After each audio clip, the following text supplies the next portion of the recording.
Hey everyone, welcome to this lecture. So we're going to be talking about controlling internal environment in the body, so kind of chapter 2.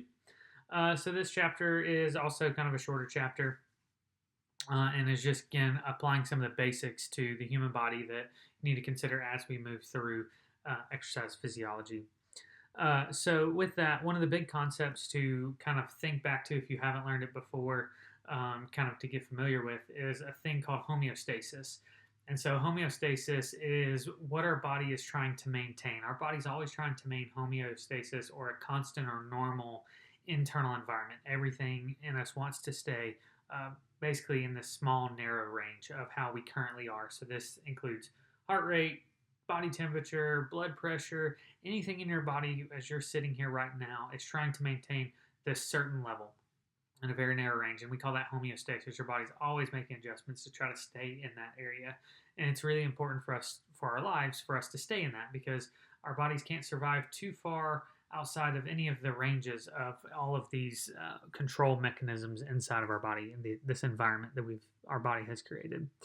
And so homeostasis is a very dynamic constancy. So that means that we're not just at this flatline level of always being, like, let's say our body temperature being the exact same to, the tenth of a degree all the time. What it does is it kind of fluctuates up and down. And as it goes up, you start coming back. Your body sees that. And so it makes adjustments to start bringing you down. And this is for mean arterial pressure. So the blood pressure throughout your body gets too high. Oh, we come down, we get low, up, down, up, down.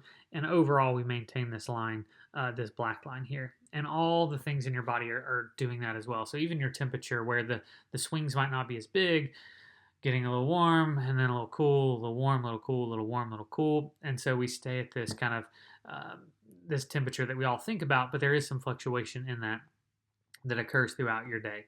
And so we do want to keep that in mind. So when it comes to exercise, what happens is our body actually disrupts this homeostasis. When we start exercising, our heat goes up, our heart rate goes up, our blood pressure goes up, and so we've pulled ourselves out of this homeostasis. Now, the body wants to get back to homeostasis. That is its goal, is to get back to homeostasis, but it knows that we can't really do that while exercise is going on because the demand is too high. If our body went back to homeostasis while we're exercising, we would literally die because we wouldn't be doing everything we needed to keep ourselves being able to function. So either the activity would stop or we would die, and the activity would stop at that point.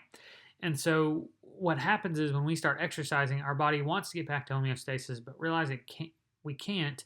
And so what it tries to do is reach what's called a steady state. And a steady state is basically where we hit a point where everything is unchanging. So we don't have these big fluctuations in temperature and heart rate, but it's not necessarily back to homeostasis, that resting value. So it's a new normal for what that has to be. So when you start running, your body has to adjust, has to move more blood and produce more energy to keep you moving. And so eventually, when you first start running, it's chaotic on the body. It's having a hard time trying to figure out what it needs to do.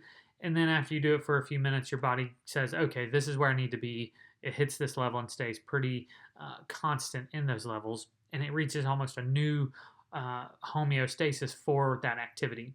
But as soon as it can, it wants to go back to normal homeostasis, but it's found like a new kind of steady state area where we're like, okay, we're comfortable here and everything's working fine, and we can keep this up for a little while.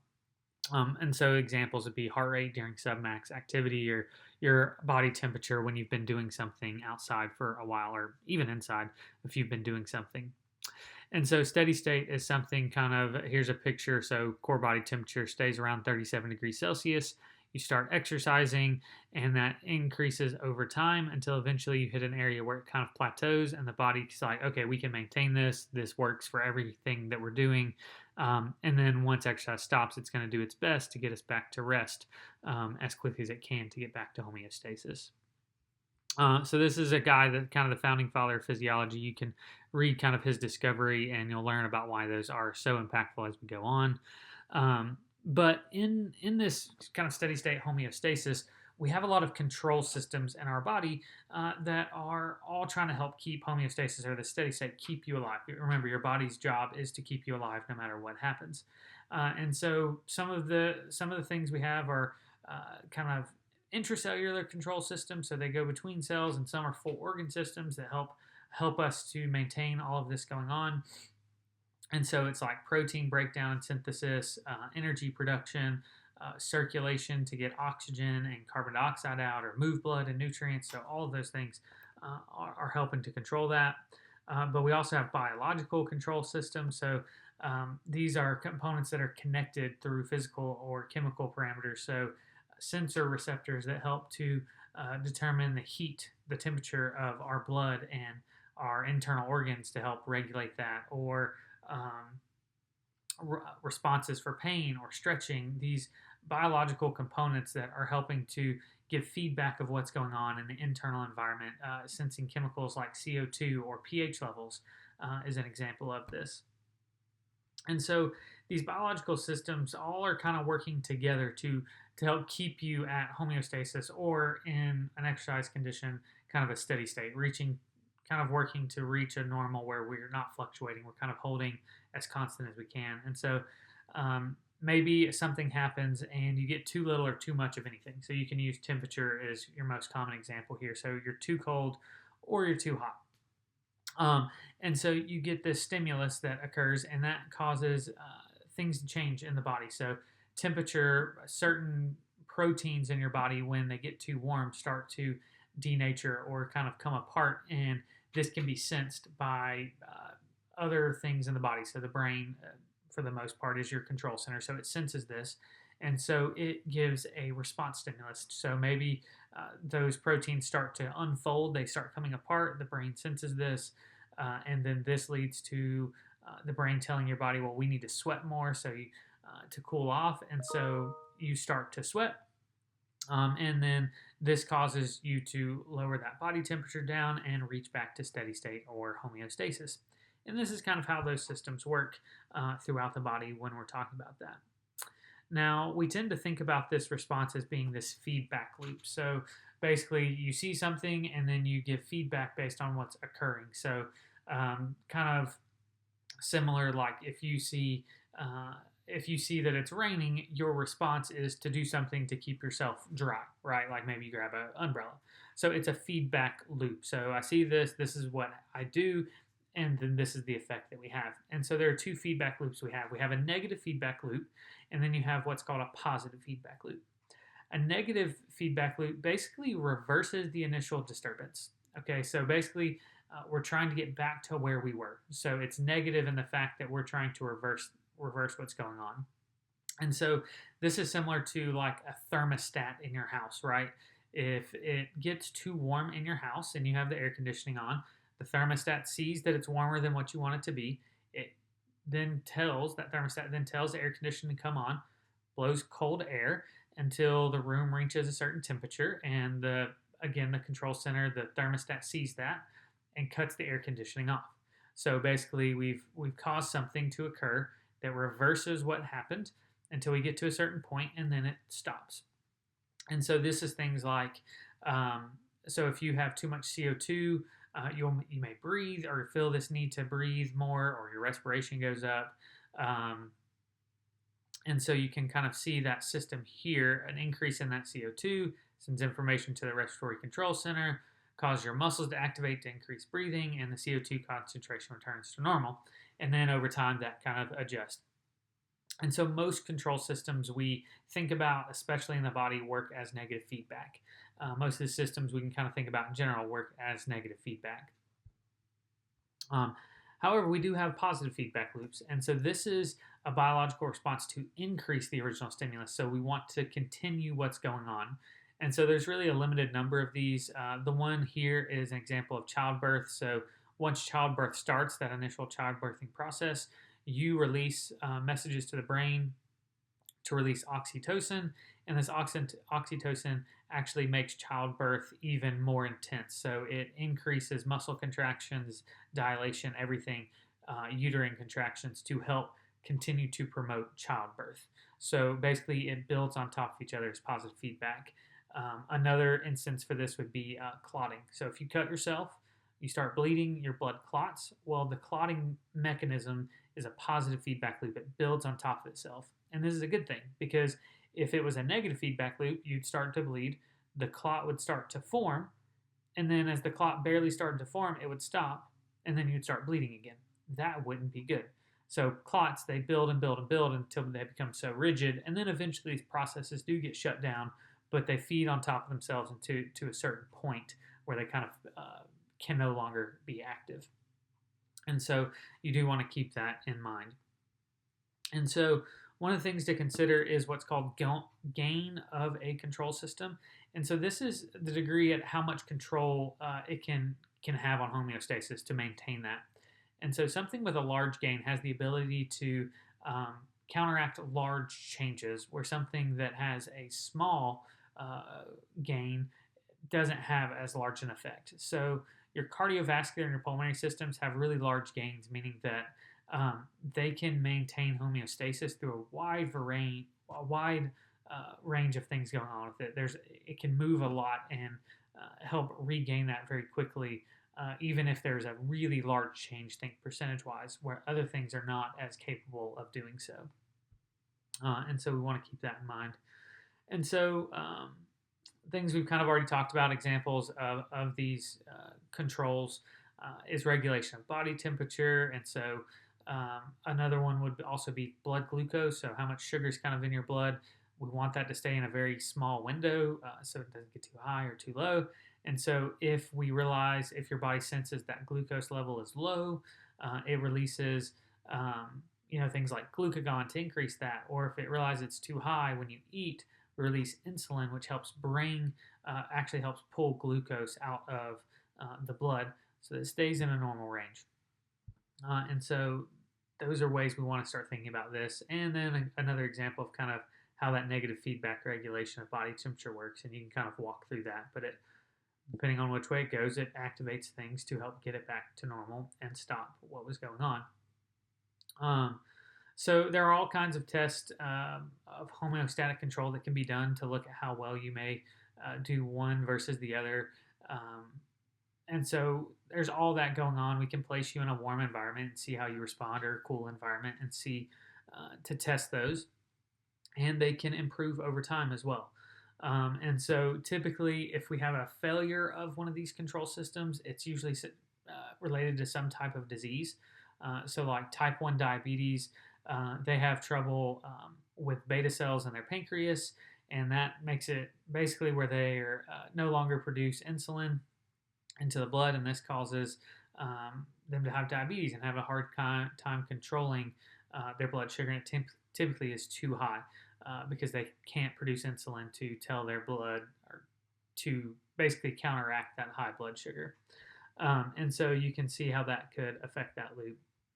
But we do actually adapt these systems. They do change, and that's part of exercises, teaching our body how to use these control systems better and more effectively to help us maintain a homeostasis, or to reach steady state faster and stay there, maybe even at a lower level. So we can change structures and the way organs and cells function, as well as maybe make new proteins that can assist them. And so a lot of times this is what comes when you think about acclimatization, or acclimatizing to an area. So you'll hear people all the time from the north talk about that, the winters aren't that bad, but people from the south, if they go up to the north, they talk about how cold it is, but yet people up there are not dressed with as many layers as maybe someone from the south when they initially go up there. But then after they've lived there for a few years, they start to dress and feel the cold like people who have lived there all of their lives. And this is because we get this acclimation to what's going on. Our body doesn't feel these changes as much. And so that's a broad example. It doesn't necessarily happen that way, but we do have things going on in the body as we're exposed to them more and more. Our body becomes more accustomed to handling them and how to process that. And so we see those changes going on. And so this happens through cell signaling and all kinds of different things. So there's this one thing called exercise-induced hormesis. Hormesis, and it's defined there. So if we expose ourselves to low to moderate doses of potentially harmful stress, the results can have beneficial adaptive responses. And so this can happen in a variety of different ways, but exercise is seen as a stress. And when we expose ourselves to exercise, we tend to start building up things that help protect us from that. A really, really high dose of exercise, if someone's not used to it, can be quite harmful for them. It can put them in the hospital, can even kill them. And so that's why we always start slow and build up slowly. But this can happen to chemical agents or environmental stresses where people get used to it. So if you have ever known someone with allergies, okay, so maybe they have a life-threatening allergy or they have allergies that are harmful to them, maybe make it runny noses, things like that. Well, if they go to an allergy doctor, they will actually give them a set of shots over the course of many years that slowly give them very low doses of this allergen and slowly build up over time so their body can learn to have a proper response to that, an adaptive response, so that it's no longer something that affects them. And so you can see this exercise-induced hormesis. If we get too little, we have negative effects. Too much exercise, believe it or not, can have negative effects. But if we get something like regular exercise, what we always talk about being the recommended, we see that we get these nice benefits from it, which are fantastic for us. And so part of this system on how these homeostasis stays and these control systems communicate is through signaling pathways. And there are 5 different signaling pathways we'll touch on briefly. They're really important for maintaining homeostasis, and they do it through usually chemical messengers in the blood or in the intracellular, extracellular fluid. And they're all important. All 5 are important, and they just work a little bit differently on how they work. And so the first one is intracrine signaling. So this is a chemical messenger that's created inside the cell and works inside the cell to trigger a response. There's a visual that will kind of explain some of this. You have juxtacrine signaling, which is a chemical messenger that passes between 2 connected cells. So sometimes our cells are connected, and this chemical goes back and forth between them. You have autocrine signaling, which is where a chemical is made by a cell, it leaves the cell, and then it actually works on the same cell. So it basically loops back around and goes to that cell to work on it again. So similar to endocrine, but autocrine actually leaves the cell and comes back to give its response, where endocrine stays inside the cell. You then have paracrine signaling, which is chemical messengers acting on nearby cells. So it creates it, it releases it, and it acts on surrounding cells. And then the one you're probably most familiar with is endocrine signaling. So chemicals are made, they get released into the blood, they go over to the whole body, and they react with certain receptors across cells in the body. And so what that looks like is here. So you've got your intracrine, which is here inside the cell, juxtacrine kind of moving across this channel, autocrine created, leaves the cell, and then works back on the cell, paracrine leaving, working on nearby cells, and then endocrine moving into the blood and working on different cells. And so as you're looking at that, you have stress proteins that assist in this regulation. So one of the most well-known ones is what's called a heat shock protein, which helps to repair damage of cells when they're damaged to heat, and allows you to be able to, your body to actually be a little bit warmer and still work correctly. So heat shock proteins are assisting with that homeostasis. Maybe you can't quite get to where your body wants, but these help allow your body to go a little outside that range to help you. And stress-induced proteins, so you can kind of see what's going on there. It talks about what it's dealing with and how that goes through. And the fact that cell signaling is going across this as you move forward. Talks a little bit about the DNA and how those kind of things work. If you're interested in that, feel free to read it and kind of look at the picture on those changes. And so that kind of ends this chapter. If you have any questions, please let me know. And yeah, hope you guys enjoyed this chapter.